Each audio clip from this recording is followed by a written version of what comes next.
Valo vahaolana momba ny solika, resaka solika essence, pétrole, gasoil.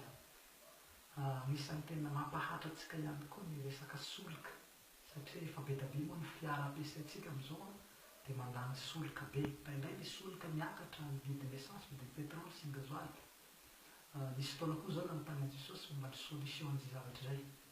Dia nisy fotoana moa izay sy Jesosy nandeha nitety an'i Madagasikara dia nandeha mijery zany momba ny resaka pétrole ambany tany zany, reny akibon'ny tany. Dia nisy fotoana zany izay nanao fikarohana hoe aiza eto Madagasikara no misy pétrole. Dia nasian'i Jesosy ahy aby ilay couloir misy pétrole eto Madagasikara. Ary nolazain'i Jesosy fa raha misy ny tena manan-karena momba ny pétrole dia Madagasikara.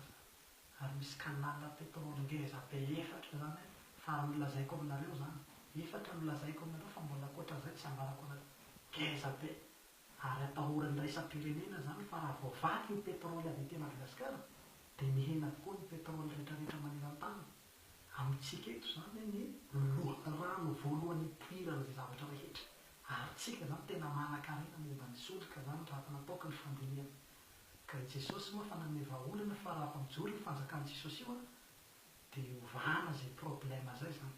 Izany hoe hisy ny fizarana solika gratuit maimaim-poana zany rehefa miorina ny fanjakan'i Jesosy. Izany tsy resaka propagande zany fa dia hoe programa fanavotam-pirenena hanavotana an'izao firenenantsika izao. Misaotra tompoko.